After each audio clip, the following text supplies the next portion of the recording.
Good morning, Facebook. So, week one of our fanatical prospecting overview. I'm going to talk a little bit about the book today, and I'm also going to talk a little bit about the first four chapters that we're going to read. It's like 25 pages, it's not that much, but that's my disclaimer of it sounds like a lot, but it's not. So this way we have something interesting to talk about. I'm going to chunk it out, so we're reading chapters that are similar enough to have a good dialogue about it. One of the reasons that I love this book is because it really masters the philosophy behind prospecting. And it's not just the philosophy, but like the importance of having a strategy that goes along with that philosophy.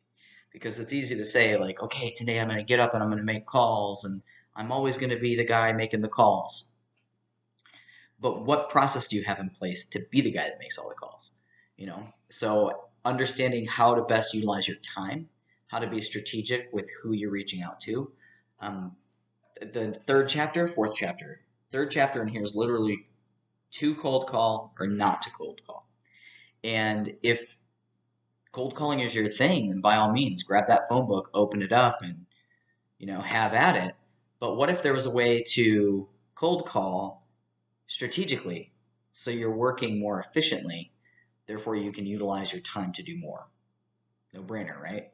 So the first three chapters, we've got the case for prospecting, 7 mindsets of fanatical prospectors, the to cold call or not to cold call, and then 4 is adopt a balanced prospecting methodology. So I think that reading these 4 together works so well because it helps you establish an understanding of the philosophy. And it also starts to touch base on how to build a strategy that's appropriate for you and what you want your results to be. So a couple of large takeaways that I've had from this book when I've read it with my team and myself is how important it is to have that strategy in place and to understand why you're doing what you're doing. And if you understand why you're doing what you're doing, I mean, obviously the purpose of every time you talk to somebody on the phone is to set an appointment. But if you're calling different types of individuals, that message is still going to look a little different in the way that you deliver it to those individuals. So if you're strategizing your time appropriately to the point where you're saying, okay, now I'm going to contact these people because they share the same set of needs or their time frame is the same, you get in a rhythm. You get in a rhythm and you start talking to those people and you can quite frankly, just plow through those calls a lot faster and effectively because you're in the zone of that mindset and what that conversation needs to look like. So as you learn to develop a strategy, you can also learn that if I talk to client A and the list of people that match client A, what are the general objections that I'm typically going to see, which is something that we cover later in the book. Understanding what types of objections, what types of rejections, because there's different ways to be rejected, and how to overcome those based on what their response patterns are, and things that you can do and say during the conversation to set you up so that you don't see as many of those types of objections. We're part of the Tom Ferry Coaching Organization, and Tom always says that objections are questions in the mind of our prospects. So they're just unanswered questions. That's all they are. And if you can understand if this is the message that I'm delivering to this individual and these are the types of questions I'm going to have, that's another reason why it's important to call people within the same, segment. Like if you have your database separated into A, B, C, and D, if you talk to A, the common objections that you're going to face are 1 through 6, then you're prepared for that conversation going into it. If you just pick up the phone and dial, like at least you're picking up the phone and dialing. Like that's step 1, right? But if you just pick it up and dial, you're shooting blind. So strategy is so important. And the first couple chapters that we're going to read, they really do cover that. They talk about like how do you shift your mindset, how do you need to make a case, like to make a case for prospecting, what percentage of your day should actually be spent prospecting, and what type of results are you looking for? Like what's a good standard that you can measure yourself off of? If you make 100 calls, how many of those people should you talk to? And of the people you talk to, how many of those people should set an appointment?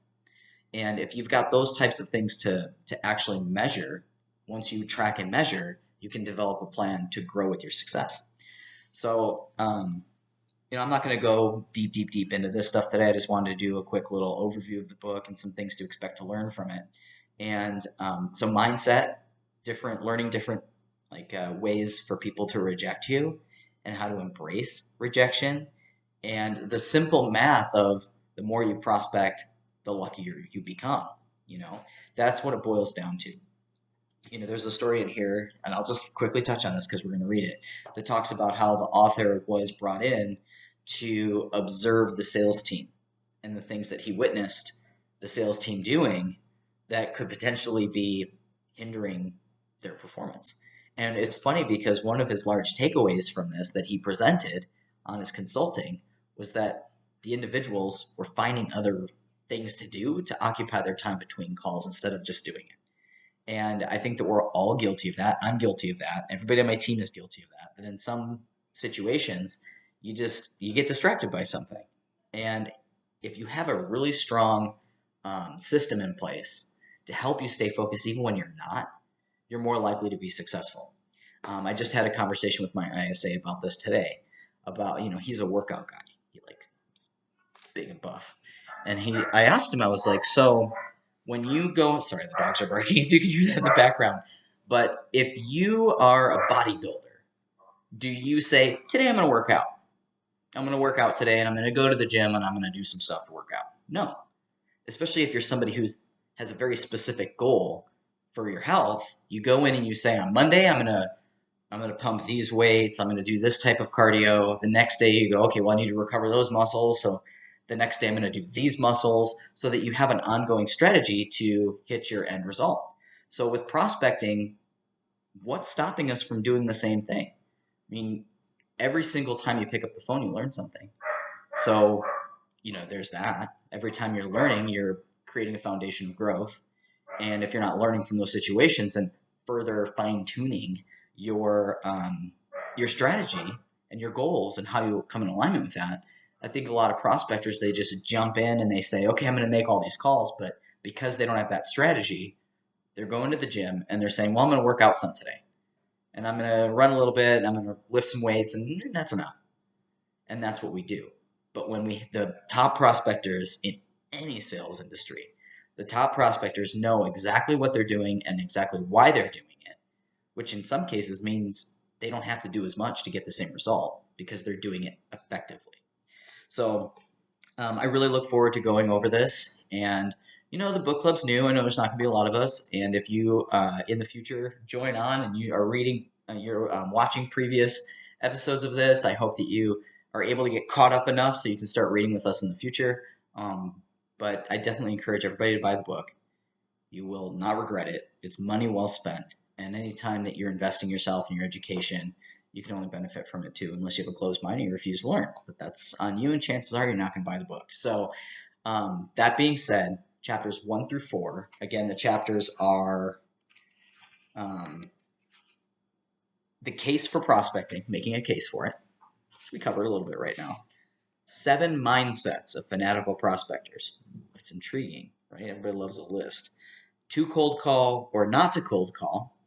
And that might be different based on, how you are most effective with your time on the phone with clients and potential prospects. So, it doesn't necessarily mean you can't do one or the other, but understanding how you get the best result and what you can specialize in so you can get a better result is important.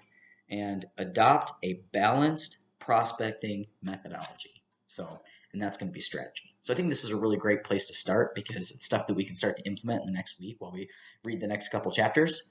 So next week, Saturday, 9 a.m., we're going to go over 1 through 4, and hopefully you guys learned something from it, and we can have a really fun conversation regarding that. So thank you so much, and I look forward to seeing you all soon.